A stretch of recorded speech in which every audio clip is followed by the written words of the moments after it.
it was so odd. I mean, here finally the literary world had recognized, you know, Nelson and Kurt Vonnegut and, you know, Peter Matheson and Bill Gaddis and, you know, everybody, every writer out here was invited to come to celebrate Nelson's, election into the American Academy of Arts and Institute of Letters. Until Sunday morning, I called Nelson's house to find out if we could bring some, and there wouldn't be any problem. And a guy answered the phone and said, East Hampton Police. I said, I'm sorry, I've got the wrong number. And they said, who are you calling? I said, Nelson Algren. I said, Mr. Algren's dead. Get there a little before time, as I promised, and there is this guy with a camera, you know, with sort of panic expression on his face, you know, so pale, saying, you know, did you know Nelson? Where is Betty Friedan's house? I hear she lives around here, you know, and, it's, what's going on? Nelson is dead. Nelson's in the house dead. And I got a call from Roy saying that he went out to help Nelson out with the party, which would have been like the next day, and he found him dead. We met all in Joe Pintoro's house, maybe 15, 20 people. We walked over to the cemetery, and in the cemetery we find a young woman.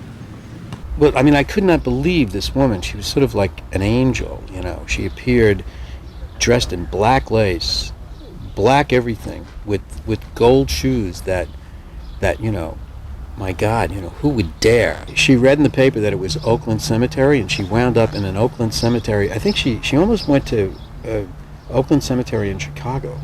So she shows up at 9 o'clock and not a single soul.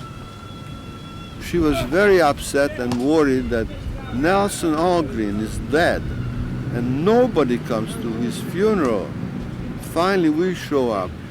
It started to look a little better, but she told us that she determined right then and there at 9:30 in the morning that if nobody will come, she will never again take a course on any American literature.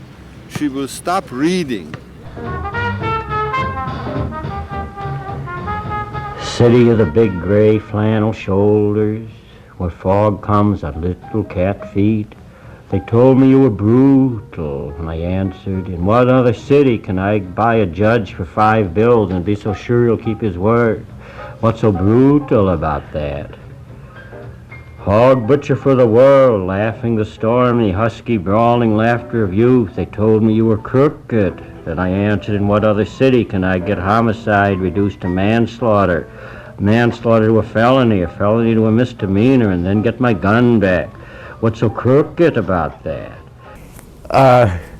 He was an enormous reputation very quickly, and there were other writers, very young, who just came on like gangbusters almost immediately. He was a world figure then, and expected to go on for the rest of his life. You have to understand, what I perceived in Algren was a sort of a saint, a man who was dedicated to showing you the under part of our culture, of our civilization. I always admired his stuff, Somebody in Boots. He was on the Writers Project. We both were. Illinois Writers Project, WPA. Yeah, the whole family was working people. The old man worked at the screwworks for Packard. That's the first words I ever heard, the screwworks and Packard. I came up in the 20s and the 30s. My sister helped put me through the University of Illinois. She believed in me. First person who ever did. She worked hard to help me through college and died young.